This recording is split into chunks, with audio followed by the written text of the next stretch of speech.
Got into the game a little bit late as far as being hired. Talk a little bit about what you've been able to see and accomplish during the summer, and if that late hiring has been any kind of hindrance for you. No, I got hired in late April, and then we were lucky enough to still get 7 days of spring football in. I still had some obligations this guy took as far as track was concerned, but able to get up here. We got 7 days in. We're able to go to a team camp. Got going through the summer. We had 4 nights that we went to Passing League over Fort Gibson, and then we had Summer Pride. We started that June 10th, and we finished up on July 25th. And we went about 3 days a week, and like I said, we probably had 20 to 25 players there on a consistent basis daily, and we were able to get some things accomplished and get some things implemented. And of course, we're still adjusting and trying to get all the stuff that we need to get ready for the season, and get started. So, we're excited and ready to get going. Without giving away too many secrets, what kind of changes on each side of the ball do you plan to make? Well, and I said that earlier, Coach Turley and the guys there previously, offensively, to me, did a wonderful job. And they kind of, my philosophy, was, we're run first, pass second type mentality. That's my mentality. Which we're still going to do. We've taken it and we've included, a couple new formations. Not a whole lot of changes need to be made. I mean, there may be some differences in terminology and things like that, but, like I said, they did a good job offensively. There defensively, we're going to move to a 4-3 cover 8. That's what I've always done. That's what I feel comfortable with. That will be the big changes that we need to make from what they did a year ago. But I think that we have all the intangibles in place. We got the right players for the right position, and I think good things can happen.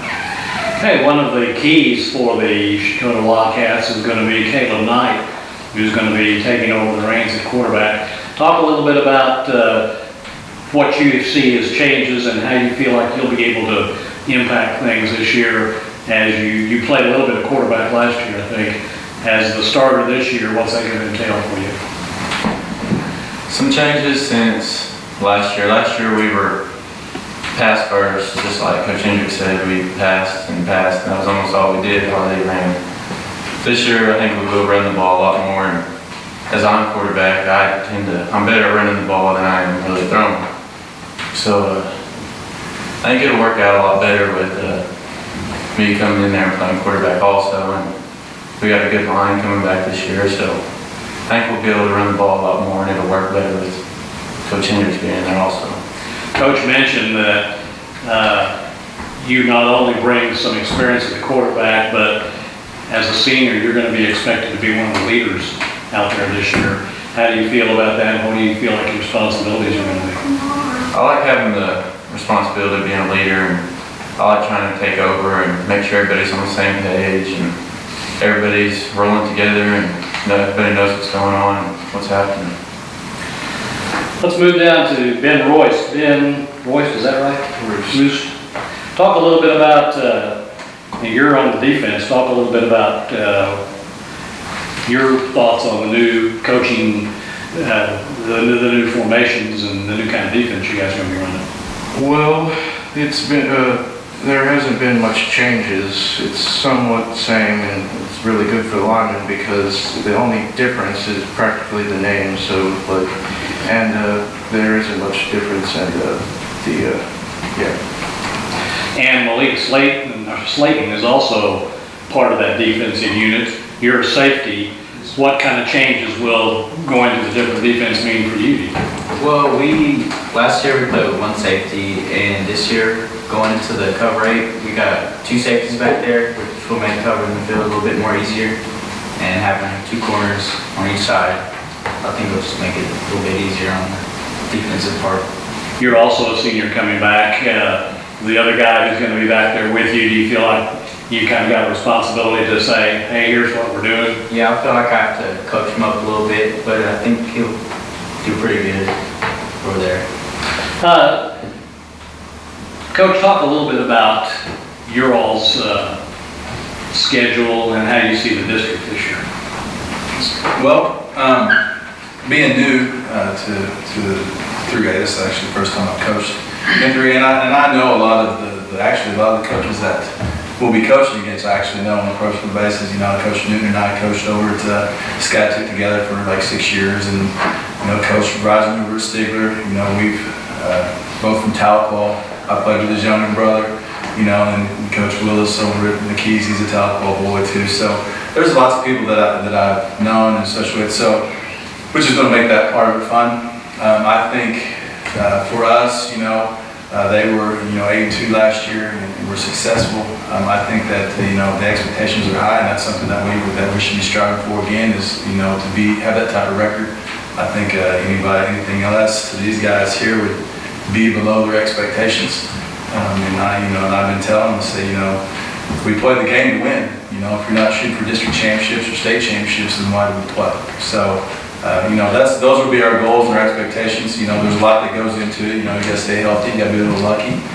But you know, we're excited, and I think these guys here and the rest of their teammates are looking forward to having another successful year.